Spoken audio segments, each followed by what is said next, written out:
اور کیا اس وقت یہ چیز بھی ڈیولپ کرنے کی کوشش کی جا رہی ہے کہ اس وقت وہ ذہنی مریض تھا، یا پھر وہ یہ کہنا چاہ رہے ہیں کہ اس وقت اب وہ ذہنی مریض بن چکا ہے ظاہر جعفر؟ دیکھیں، یہ آپ کا بڑا ایک پرٹیننٹ کوشچن ہے۔ یہ جو موقف ہوتا ہے وہ دو طرح کا ہوتا ہے۔ ایک ہوتا ہے کہ جس وقت اس نے جرم کا ارتکاب کیا اس وقت وہ ذہنی مریض تھا، یا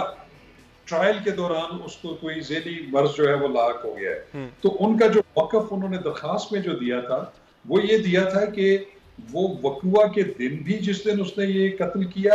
اور بعد میں بھی وہ ابھی تک ذہنی مریض ہے، تو ان کی جو وہ پلی تھی وہ بالکل ثابت نہیں کر سکے، کیونکہ اس پہ جو ایڈیشنل سیشن جج صاحب نے جو حکم جاری کیا ہے ان کی درخواست کو خارج کرتے ہوئے، اس میں انہوں نے لکھا ہے کہ میرے سامنے پیش ہوتا رہا ہے، وہ کئی دفعہ ہمارے ساتھ گفتگو بھی ہوا ہے، اور پولیس نے بھی اس کے بارے میں یہ فائنڈنگ دی ہے۔ اور دوسرا یہ ہے کہ اس درخواست میں کوئی ایسا ثبوت نہیں لگایا گیا کہ وہ ماضی میں کسی ذہنی علاج جو ہے اس کا ہوتا رہا ہو یا اس کو کوئی میڈیکل ہسٹری ہو۔ تو صرف اس وقت یہ ٹرائل کے دوران یہ پلی لے لینا کہ وہ ذہنی مریض ہے یہ کافی نہیں ہوتا۔ تو انہوں نے کہا کہ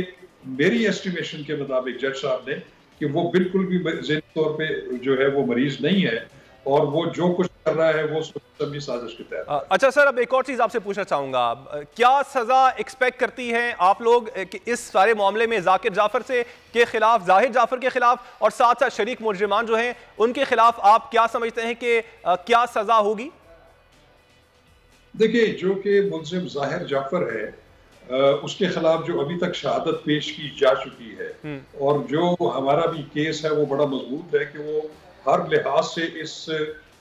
جرم سے جو ہے وہ کنیکٹ ہو رہا ہے، تو اس میں تو پھر جب یہ ثابت ہو جاتا ہے تو پھر تو عدالت نے فیصلہ کرنا ہوتا ہے، اور وہ جو سخت سے سخت سزا ہے وہ تو سزائے موت ہے۔ اور اس کے ساتھ جن جن لوگوں نے اس کے جرم میں اعانت کی ہے، اگر واقعی وہ ایسی اعانت ہے کہ وہ اگر اعانت نہ کرتے تو جو مرحومہ ہے اس کی جان بچ سکتی تھی، تو ان کو بھی کیپٹل پنشمنٹ ہو سکتی ہے، ان کو بھی سزائے موت ہو سکتی ہے۔ اگر سزائے موت نہ ہو تو ان کو عمر قید ہو سکتی ہے۔ اس کے علاوہ کچھ ایسے لوگ ہیں جنہوں نے جو شہادت کو ختم کرنے کی کوشش کی،